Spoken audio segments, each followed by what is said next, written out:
સત્ય સનાતન સતી ધર્મની જય. આજનું ભજન ધારી નિવાસી શ્રી લાલજીભાઈ તથા તેમના દીકરાઓ જયેશભાઈ અને હર્ષદભાઈ તથા તેમના દીકરાઓના પુત્રવધુ પારુલબેન તથા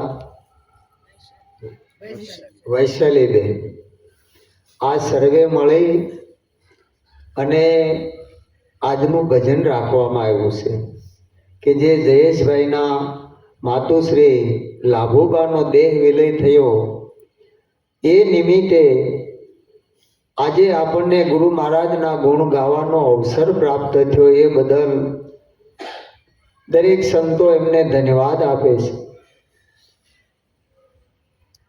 ગુરુ મહારાજને તેડાવ્યા, સર્વે સંતો ભક્તોને તેડાવ્યા, કુટુંબીજનો, ગામજનો, સગા સંબંધી, સોસાયટીના સભ્યો, આ દરેકને તેડાવી અને આજે આપણને આ એક અવસર એવો પ્રાપ્ત થયો કે આ મનુષ્ય દેહ રૂપી અવસર છે ને, એમાં સમયનો પણ આપણને આજે અવસર પ્રાપ્ત થયો કે ગુરુ મહારાજના ગુણ ગાવાના છે. દેહ કોઈના રહ્યા નથી, રહેવાના નથી. પાંચભૂતનું શરીર પાંચભૂતમાં વિલય થવાનું, કોઈના રહ્યા નથી, આપણા નથી રહેવાના. માટે આ તો સૌ ઋણાને બંધે આવી મળ્યા, કોઈ જન્મના સુકૃત ફળ્યા, જેવા આવ્યા એવા જાય. આ તો પંખીડાનો મેળો, આ પંખીડાનો મેળો આશે યુગ દર્શનનો મેળો. માટે ભજી લો દીન દયાળ, આશે પંખીડાનો મેળો. આ એક પંખીનો મેળો છે. એક જ માળામાં ભેગા થયા, સવાર પડી એટલે હવના રસ્તે વ્યા જાય. એમાં લાભુબા આપણા માળામાંથી એક પક્ષી જેમ ઉડે એવી રીતે વર્ષો સુધી ભેળા રહ્યા, ભેળા રમ્યા, ભેળા જમ્યા, સૌને ગમ્યા. પણ ઓચિંતા જ્યારે વિદાય થઈ ત્યારે આપણને એની મમતા રડાવે કે હવે આ જે આપણી સાથે હરતા ફરતા એ પંચભૂતમાં દેહ વિલય થયો, હવે સાકાર સ્વરૂપ નિરાકાર સ્વરૂપે વ્યાપક છે, પણ સાકાર સ્વરૂપે જે આપણી સાથે એ નહીં મળે. કારણ કે માં એ માં છે, ત્યાં સૌને વિરમવું પડે છે. 24 અવતારો, 24 તીર્થંકરો, 24 પૈગંબરો, 88,000 ઋષિ મુનિઓ, 33 કરોડ દેવી દેવતાઓ, આ દરેકને માની કુખે જન્મ લેવો પડ્યો. કારણ કે હરિને ન મળે મા તેદી પરમેશ્વર પશુ થયા, એ જશોદાના જાયા કાન કહેવાનો કાગડા. મા વગર કોઈનો જન્મ થાય નહીં. અને મા છે એને આપણે જો ઓળખવી હોય ને તો ઈશ્વરના પ્રેમમય બનવું પડે. કારણ કે ઈશ્વર નિરાકાર છે, પણ સાકાર સ્વરૂપે માનું ધારણ કર્યું છે અને એ મમતાથી આપણને માયાળું લાગે છે. અને એની મમતા એવી છે અને એ મા છે, મોટામાં મોટી દેવી છે. એનાથી મોટી દેવી કોઈ નથી, પણ આપણે એને જાણતા નથી. એટલે કે છે ને કે ભાઈ આ ડુંગરાવાળી ઉમરાવાળી મૂકીને ડુંગરાવાળીને ગોતવા જાય, એ કાંઈ આપણને મળતી નથી અને ઉમરાવાળી ઓળખાતી નથી. આ 5 તત્વોનું શરીર એ માતાની કુખેથી આપણો જન્મ થયો અને એનો મહિમા આજે ગવાય છે. કારણ કે સંતો થયા, પીરો ફકીરો થયા, પણ એ પ્રતાપ હતો એ જન્મદાતા છે, માતા છે, પ્રથમ ગુરુ છે કે જેણે જન્મ આપ્યો, એ જન્મદાતા છે. 5 તત્વની માએ મઢુલી બનાવી, 5 તત્વની માએ મઢુલી બનાવી. એ માતે પૂર્યા છે પ્રાણ, જુગ પેલા જન્મી માં જોગણી. એ માતે પૂર્યા છે પ્રાણ, જુગ પેલા જન્મી માં જોગણી. હે ધન્ય માં તું જોગણી, ધન્ય માં ભવાની, ધન્ય ધન્ય માં તું જોગણી, ધન્ય માં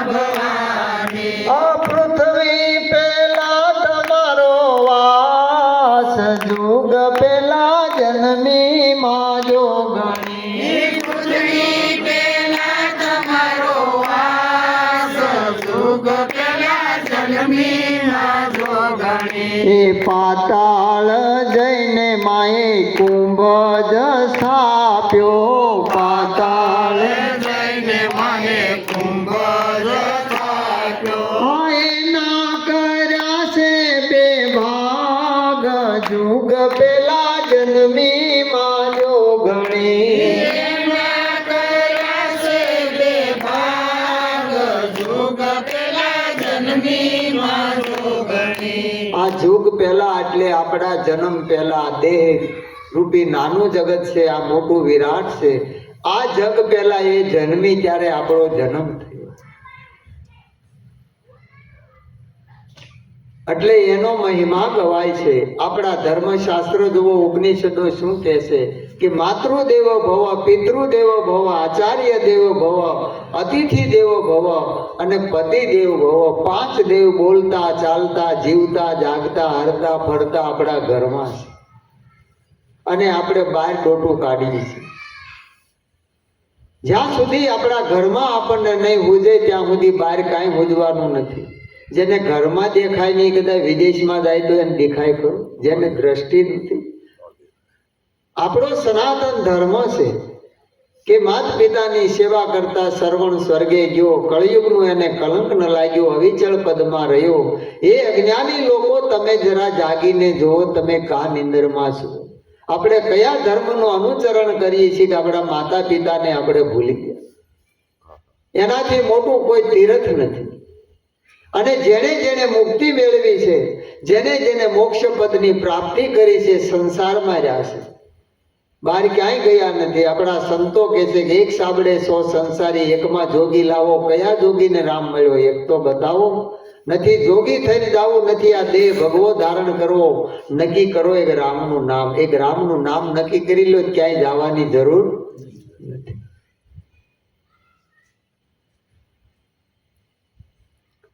દીકરો નાનો અને એના પિતાનું અવસાન થયું અને માં હતી દીકરાને મજૂરી કરીને ભણાવે છે ખૂબ ભણાવે છે ભણી ગણી અને સારી નોકરીએ લાગી ગયો અને દીકરાનું લગ્ન કરાયું પણ દીકરાના વહુ આવ્યા ભણેલા ગણેલા પણ એને એના પ્રત્યે અરુચિ થઈ કે બાને નહીં બાને દેહમાં રાખો ને આપણે શહેરમાં રહીએ નોકરી શહેરમાં કરે બાને અહીં નહીં લાવવાના એના ઘરવાળાનું કાંઈ હાલે નહીં એને બાને ગામડે રાખ્યા જે જોઈએ આપણે મહિને આપી બધું કરીએ એવું કરીએ પણ અહીંયા નહીં છોકરો લાચાર થઈ ગયો શું કરવું એક બાજુ માં એક બાજુ પત્ની મૂકી શક્યો નહીં 10 વર્ષ થયા તે એના ઘરે દીકરો નાનો થયો એ દીકરો 5 વર્ષનો થયો એટલે શહેરમાં મોટો મેળો ભરાણો મેળામાં ફરવા ગયા એમાં દીકરા આંગળી પકડીને આવતો તો એમાં કાંક આંગળી મુકાઈ ગઈ ને ખોવાઈ ગયો છોકરો ચારે બાજુ ગોતે મળે નહીં 2 કલાક વહી ગઈ છોકરો મળે નહીં ઓલા બેન બેભાન જેવા થઈ ગયા બીપી વધી ગયું પરસેવો વળી ગયો મજા આમ પસાડ મારવા કે જલ્દી લાવો બોલો ભાઈ કે પણ ગોતું મળે નહીં શું કરવું એ કે દીકરો લાવો નગર હું માથું પસાડીને મરી જાય છે કે હવે હું નહીં જીવી શકું મને એટલી બધી મારા દીકરા વગરની તલબ લાગી છે હું મરી જાય કે તમે જલ્દી ગોતો એમાં થોડીક વાર થઈ અને પોલીસ વાળા લઈને આવ્યા કે ભાઈ આ છોકરો તમારો તો કે હા એની માં ભેટી પડી અને મંડી અને ચૂમીઓ લેવા કે બેટા ક્યાં ગયો તો બાળકે રડે માય રડે એટલે થોડીક વાર થઈ બેન સાના રહી અને કીધું કે હવે આપણે મેળામાં નથી ફરવું કે ઘરે જ આવવું છે એટલે ઓલો ભાઈ કે આપણે ઘરે નથી જવું અને મેળામાં નથી જવું તો ઓલી બેન કે તઈ ક્યાં જવું છે ઘરે નથી જવું મેળામાં નથી જવું એ કે મારે સીધું ગામડે મારી મા પાસે જવું તે 15 વર્ષ મને મળવા નથી દીધો આ 2 કલાકમાં તું પછડાઈ ગયું કાં તો 15 વર્ષ મારી માએ કેમ કાઢ્યા છે ક્યારે વિચાર કર્યો તું માં સ્વામી એ માં છે એ દીકરીની આંખ ઉઘડી ગઈ કે મારી ભૂલ થઈ ગઈ કે તારે આવવું હોય તો હાલ નગર તું માં દીકરો રે ને હું જાઉં ને નોકરી તારી બળી નથી કાંઈ કરવું બરોબર એક જ ઝાટકે બેનો સંસાર સુધરી ગયો કારણ કે ગમે એવા હોય તો માત પિતા આપણા અવગુણ હોય તો એના ભૂલવા પડે અને એના આશીર્વાદથી આપણા કુટુંબની અંદર દીવા પ્રગટે છે કારણ કે પહેલી ઉપમા માને આપી છે માતૃદેવ ભવ. મોટામાં મોટી દેવી હોય તો આપણી જનેતા છે, એનાથી મોટી જગદંબા કોઈ નથી. પણ આપણે વિચારતા નથી, જાણતા નથી. નાની હોય ત્યારે એને બાલિકા કહેવાય, અંબાલિકા. શું કહેવાય? અને જ્યારે પુખ્ત વયની થાય દીકરી અને માતા પિતાનું લગ્ન કરે એટલે પતિ અને પત્ની બે થાય ત્યારે અંબે કહેવાય. અંબે, બે થયા. અને જ્યારે બાળકનો જન્મ આપે ત્યારે અંબા. આપણે બા જ કહેતા ને, આ તો હવે સમય પ્રમાણે સુધાર્યો, મમ્મી ને મોમ ને બધું હવે આવ્યું, બાકી બા કહેતા. અને જ્યારે 80-90 100 વર્ષની આયુષ હતી એ જમાનામાં 5-7 દીકરા હોય, 2-4 દીકરીઓ, 10-12 સંતાનોની માં હોય, અને એના દીકરા ચોથી પેઢીએ પસા પોણો 100 માણાનું કુટુંબ હોય, અને એ ખાટલામાં બેઠા હોય ને ત્યારે કે અમારા માનો આ બધો વસ્તાર જુઓ. એક જાન થાય ને એટલું માણા હોય. આ અંબાજી, બીજી અંબાજી ક્યાં મળવાની? આવ્યા ત્યારે હારે એકલા હતા અને આવડું મોટું કુટુંબ થયું. એ બાજી કોની રચી ગયો? આનાથી બીજી અંબાજી કઈ મળવાની? મળે ખરી?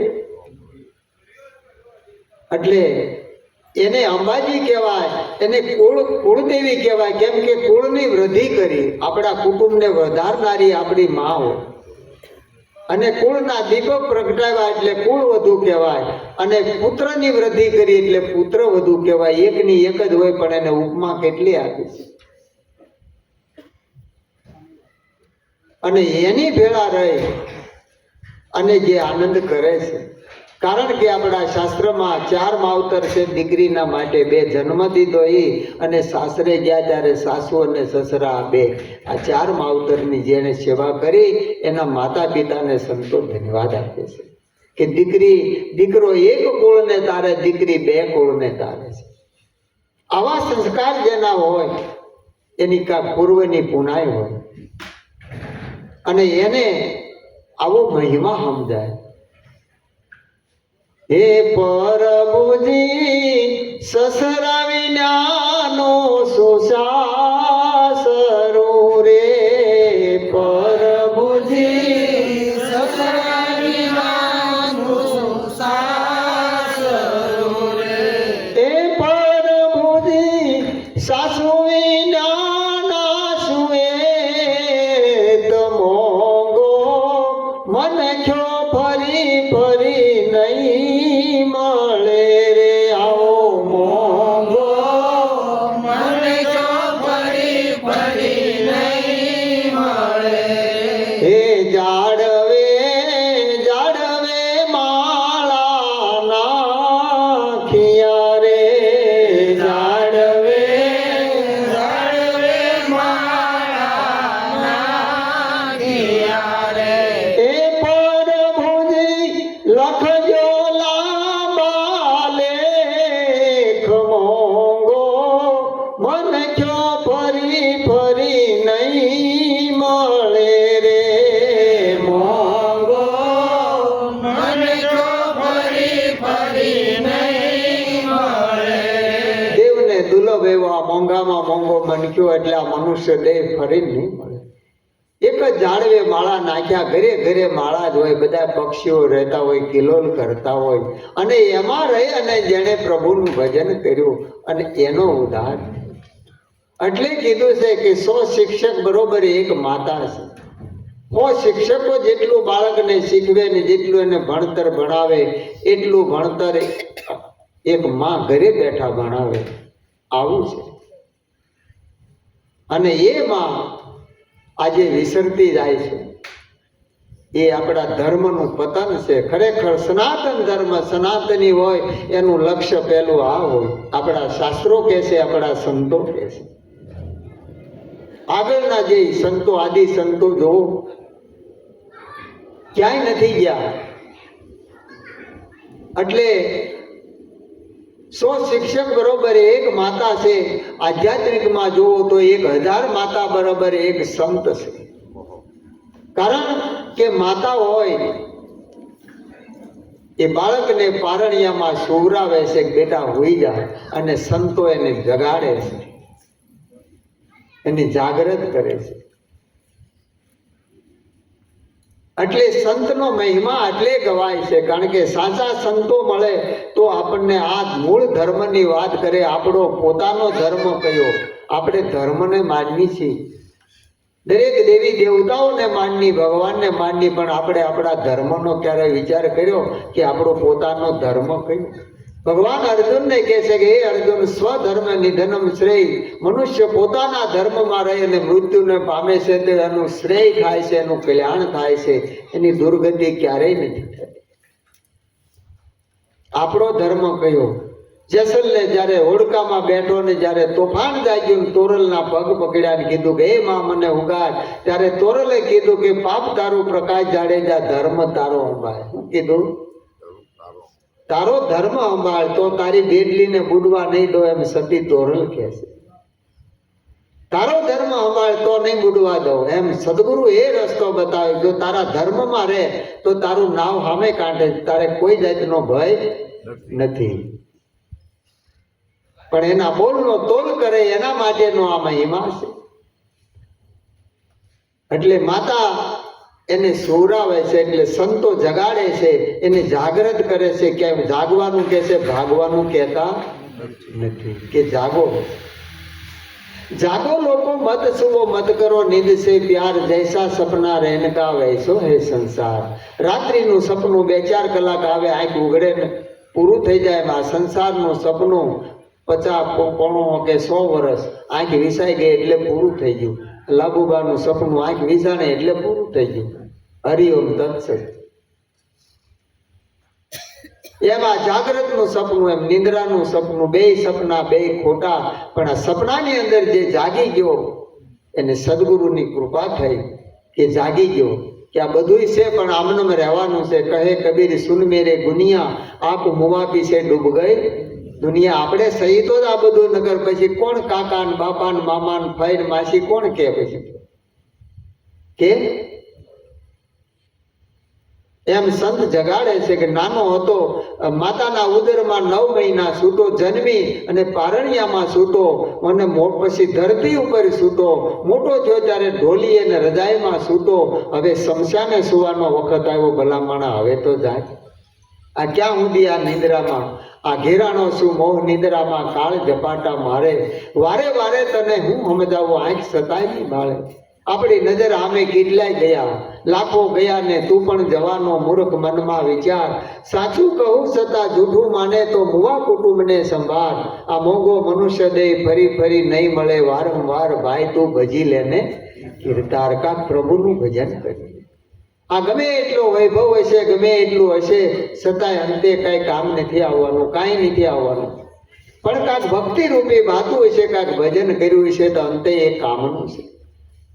એટલે સંતો જગાડે છે કે લંકા જેવું રાજ, લંકા સરીખું રાજ જેને ઘેર મંદોદરી રાણી, ચાંદો સૂરજ જેની ચોકી કરતા એની ભમ ક્યાં ભેલાણી. માટે ચેતન હારા ચેતીને ચાલજો, જાવું છે નિર્વાણી, જાવું છે નિર્વાણી, આત્માની કરી લો ઓળખાણી. સોનાની લંકા કરી, દેવતાઓથી રજા વગર અવાય નહીં. આવો જેની સાહેબી હતી, પવનથી વધારે વાયરો ન અપાય, વરસાદથી વધારે વરસાય નહીં, સૂર્યથી તપાય નહીં, પાનખર ઋતુથી અવાય નહીં, કોઈ ઝાડનું પાન પીળું ન થાય. વસંત ઋતુને 12 મહિના કાયમ રહેવું પડે, જેમ ફ્રીજમાં વસ્તુ કેમ રહે એમ કાયમ રહેવું પડે. છતાંય રાવણે રણમાં રોળાઈ ગયો, કાંઈ ન રહ્યું. સંતો જગાડે છે,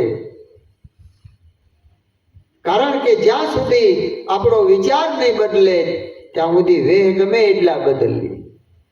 કાળા પહેરો કે પીળા પહેરો, લીલા કે ધોળા, પણ મન ન સમજે તો બધી માથાકૂટ. જેના હૈયે ટંકશાળી તાળા, જેના મન જ નથી ખુલ્લા, જેના મનમાં ભીતર તાળા લાગી ગયા, હું કોણ છું, હરી કોણ છે એની ખબર નથી. એટલે કીધું કે પ્રીતમદાસે ભભા ભેગ પહેરે જો સિદ્ધ થાય તો ભાન ભવાયા વૈકુંઠ જાય. ભભા ભજન થકી ભય ટળે, નિશ્ચય કાળ કરાળ નો. કક્કા કર સદગુરુનો સંગ તો હૃદય કમળમાં લાગે રંગ, અંતરમાં અજવાળા થાય, માયા મનથી દૂર પડાય. કક્કા કર સદગુરુનો સંગ. કોઈ સદગુરુના શરણે જાજે, તત્વદર્શી હોય, બ્રહ્મનિષ્ઠ અને શ્રોત્રી હોય, એના શરણે જઈને તારા આત્મ સ્વરૂપને જાણી લે તું કોણ છે. તો કાંઈ જાણવાનું રહેતું નથી. પણ આપણને શાસ્ત્રોની વાત ગળે નથી ઉતરતી, સંતોની તો ક્યાંથી ઉતરે? કેમ કે આપણી જેવા હોય, આપણી હારે જમે, આપણી ભેળા રમે જમે એટલે આપણને એમ થાય કે આપણી જેવા. અને હકીકત ભગવાન કેવા હતા? આ પાંચભૂતનું શરીર લઈને આવ્યા, આપણી જેવા માતાજીઓ આવી આવા જ હતા. પણ આપણી દ્રષ્ટિમાં દોષ હોય, આપણી દ્રષ્ટિ ચોખ્ખી નથી, સદગુરુ મળ્યા નથી. જ્ઞાન દ્રષ્ટિ હોય તો દેવ અને દેવીનું દર્શન થાય, નકર તો માનવીનું દર્શન થાય કે આ ભાઈ છે ને આ બહેનો છે, બીજું કઈ થાય નહીં. દ્રષ્ટિ વગર પૂજે નહીં. એક સાહેબ સરકારી નોકરી કરે, એમાં ગામડામાં હિસાબ કરવા માટે આવ્યા. પંચાયતની ઓફિસમાં બેઠા ને હિસાબ કરતા હતા. કાગળ બધા ટેબલ ઉપર પાથરેલા, એમાં એક બકરી આવી બહારથી આવીને મોઢું મારીને કાગળનો ટૂસો પકડીને ભાગી. સાહેબ ઊભા થયા પણ શરીર જબરું, પાછળ દોડ્યા પણ બકરી દોડીને વહી ગઈ, આંબી ન આવી ગયા. સાહેબને બકવા થઈ ગયો, બકરી કાગળ ખાઈ ગઈ, બકરી કાગળ ખાઈ ગઈ. દોડ્યા પાછળ હાકી ગયા, પાછા આવીને ઓફિસમાં બેઠા, બકરી કાગળ ખાઈ ગઈ. એમાં એક દાદા આવ્યા થોડીક વાર તે લાવીને કે લો સાહેબ આ કાગળ. કે બકરી ખાઈ ગઈ નથી ખાતા? કે કેમ?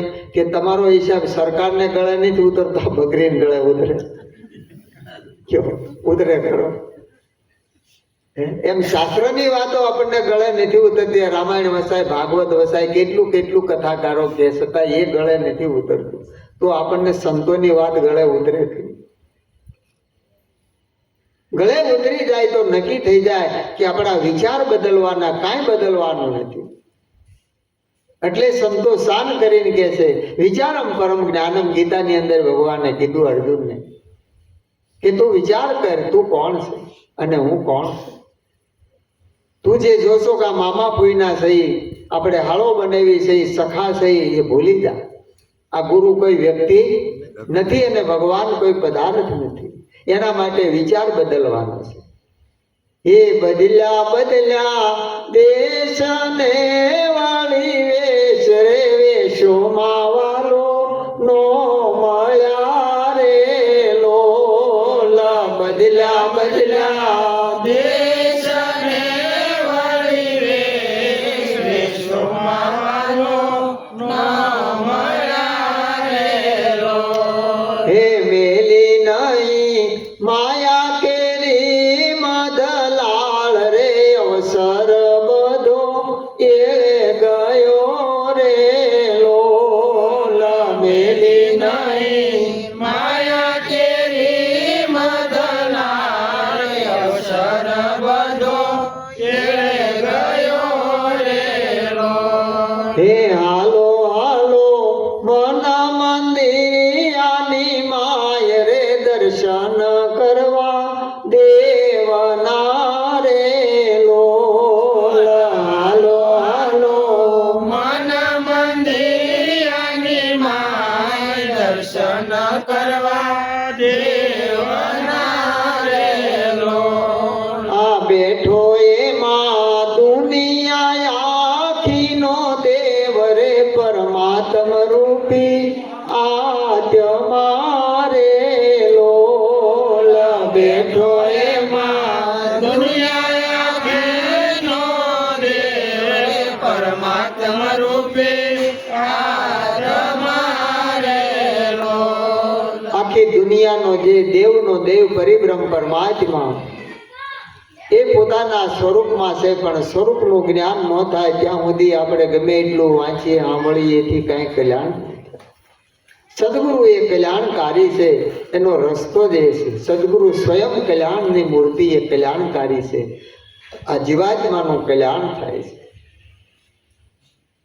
એ આશા ને તૃષ્ણા ગુરુજી કેમ તોડવી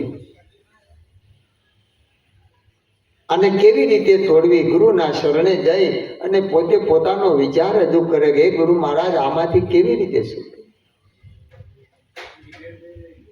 અહંતા ને મમતા કેમ જાય? સમતામાં વાસો કેમ થાય? પ્રભુમાં પ્રીત કેમ જોડવી?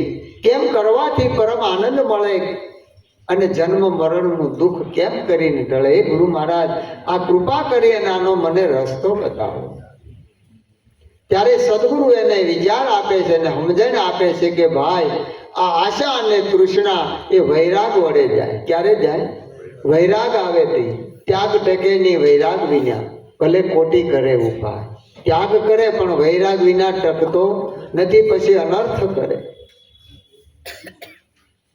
વૈરાગ ક્યારે આવે? જ્યારે ખબર પડી જાય કે આ સત્ય છે, આ સાચું છે ને આ ખોટું છે, ત્યારે એમાંથી એને વૈરાગ આવી જાય કે હવે આમાં જે બધું પકડીને બેઠા હતા ખરેખર આ કાંઈ કામનું, એમાં રહેવા છતાંય જળ કમળ હોય, જેમ કમળ હોય જળનો સ્પર્શ ન થાય એવી રીતે રહે, પણ ન્યારો રહે. એટલે વૈરાગ વડે આશાને તૃષ્ણાને તોડવી અને સમજણથી સમતામાં વાસો થાય. વિવેક વડે અહંતા ને મમતા જાય. કારણ વિવેક આવે સત્ય હું અને અસત્ય હું. આની જ્યારે આપણને સમજણ આવે એવી વિવેક બુદ્ધિ ગુરુ મહારાજ આપે ત્યારે ખબર પડે કે અવિચલ અચલ આત્મ જગત આતે પ્રતિકૂળ ऐसो જ્ઞાન વિવેક હે સબ સાધન કો મૂળ. સગળા સાધનનું મૂળ વિવેક છે અને વિવેકથી અહંતા ને મમતા જાય. જો આવો વિવેક આવે અને આવી સમજણ આવે તો એનાથી પરમ આનંદની પ્રાપ્તિ થાય અને જન્મ મરણનું દુઃખ ટળી જાય. પછી એને કાંઈ કરવાનું રહેતું નથી. પણ સંતના દર્શન જ્યાં સુધી, સંતનો મહિમા, એના નામનો મહિમા કહેવાય છે અને એના નામનો આ મહિમા કળયુગમાં આ નામનો મહિમા કયો છે. એના નામથી અનેક તરી ગયા છે. એક નગરમાં રાજા રાજ કરે, અવસ્થા થઈ એટલે પથારી વશ થઈ ગયા અને અંતિમ ઈચ્છા થઈ. પ્રધાનને બોલાવીને કીધું કે હે પ્રધાનજી, કે મારે સંતના દર્શન કરવાની ઈચ્છા છે, મારી અંતિમ છેલ્લી ઈચ્છા, બાકી મને આમાં ક્યાંય મન નથી મારું, બધી મને મુક્તિ, પણ એક મારે અંત વખતે સંતના દર્શન કરવા. એટલે પ્રધાનજી ગોતવા માટે જાય છે કે ગમે ત્યાંથી સંતને લઈ આવું. ચારે બાજુ ફરે પણ સંત મળતા નથી. ખૂબ તપાસ કરે છે અને મનમાં એમ રહ્યું કે આખી જિંદગી રાજાનું કામ કર્યું, જો છેલ્લી ઈચ્છા નહીં કરું પૂરી તો મારા રાજાનો જીવ અવગત્ય જાહે. એમાં એક બહુરૂપિયો મળી ગયો અને કીધું કે ભાઈ કોણ છે તું? કે હું બહુરૂપિયો આપણા રાજમાં રહું, મને ન ઓળખ્યો? કે ના. કે તું શું કરે? કે હું બધા વેહ કાઢું, રામનો વેહ કાઢું, કૃષ્ણનો કાઢું, શંકરનો કાઢું, મદારીનો કાઢું, મહાકાળીનો કાઢું, હનુમાનજીનો વેહ કાઢું. આ થેલા ભર્યા ને, આ થેલામાં બધા વેહ છે. નકલી જટા છે, નકલી દાંત, નકલી જીભ, ગદા છે, ભાલો, બધું છે, ડમરું, ત્રિશૂળ, બધા વેહ કાઢું. એટલે પ્રધાનજી પૂછે છે કે તને સંતનો વેહ કાઢતા આવડે? આ બહુરૂપિયો કે આજ પહેલું વહેલું સાંભળ્યું, હજી મેં ક્યાંય સાંભળ્યું. સંતનો વેહ કેમ કઢાય અને વાઘા કઈ દુકાને મળે એ હજી મને ક્યાંય જાણવા મળ્યું નથી. તમે શું વાત કરો? પ્રધાનજી કે તો હાલ આના વેહ સાદા વેહ એમાં હતો ને એમને લઈ ગયા રાજમાં. રાજમહેલમાં રાજા પોતાના ઢોલિયા ઉપર આંખ વીસી અને ભૂતા છે, છેલ્લા શ્વાસ હાલે છે. એટલે પ્રધાનજી જઈને કીધું મહારાજની જય હો મહારાજ. એટલે હોંકારો દીધો કે હા, કે સંત આવી ગયા છે, આંખ ઉઘાડો. એટલે બહુરૂપિયાને હામો ઊભો રાખ્યો. રાજાએ આંખ ખોલી અને આમ નમસ્કાર કર્યા અને આંખ વિસાઈ ગઈ અને એનું દેહ છૂટી ગયું. પ્રધાનજી કે હાશ, મારા મહારાજની અંતિમ ઈચ્છા પૂરી થઈ. એટલે માણસને બોલાવી અને સોના મોરની ભરેલી થેલી આપી. અને આ બહુરૂપિયો કે આ હું? તો કે આ સોના મોર છે, સોનાના સિક્કા. કે આ કેમ? કે ભાઈ તારા આવવાથી મારા રાજાની અંતિમ ઈચ્છા પૂરી થઈ અને સંતના દર્શન કરવા, એટલે તને આમ એના માટે એનું મહેનતાણું આપું છું. ત્યારે બહુરૂપિયો કે એ પ્રધાનજી, કે સંતને હું જાણતો નથી, એના વાઘાને મને કાંઈ ખબર નથી, ખાલી એના નામથી આવ્યો છું.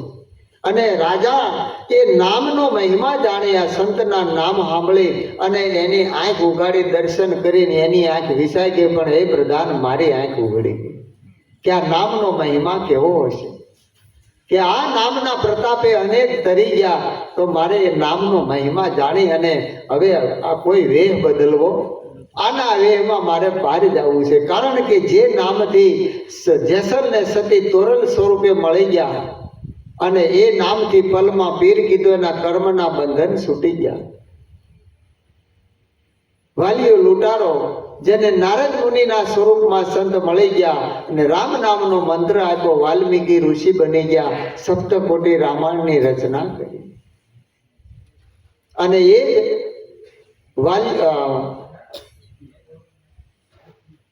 અજામિલ જેને સાધુના રૂપમાં સંતના દર્શન થયા અને વૈકુંઠનો વાસી ગયો.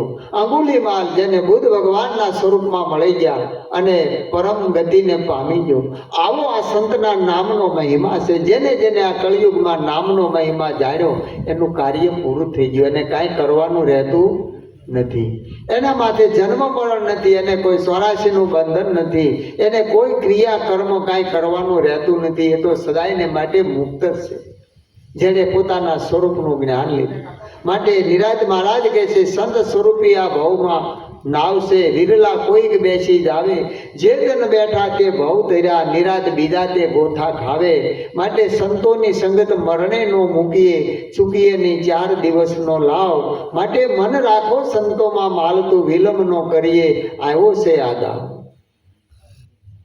આ દાવ એટલે આ મનુષ્ય 2 રૂપિયા આપણને દાવ મળ્યો છે. આ સમય ફરી નહીં મળે. આજ આપણે યુવાન છીએ, કાલ વૃદ્ધ થાવું, એથી અવસ્થા આવશે બેહા હે ને બોલી રહેવા કાંઈ નહીં થાય. એટલે સંતો ઠબકો કહે છે કે મૂર્ખની દાઢી થઈ છે, ધોળી હૃદયમાં જોયું નહીં કાંઈ. કોળી ખડ વાઢીને કઈ ખપી ગયા હાથમાં રહીને, કોળી વેચવા ટાણે વેચ્યું ને પછી આ પીઠ પડી ગઈ મળી. હવે હલાય નહીં, એટલું બેહાય નહીં, આંખે ભળાય નહીં, કાને સંભળાય નહીં. ક્યાં જાવું, શું કરવું, કાંઈ હળે હુદે નહીં, કાંઈ ખબર પડે નહીં. ક્યાંથી આવ્યો, ક્યાં સમાયો, ક્યાં ઉડીને સમાય. કાક કે સેવટ સરવાળે મોટા મુનિવરો મૂંઝાય. એમાં તારી અકલ ઊંઘી જાય, એમાં ડાપણ ડસકા ખાય.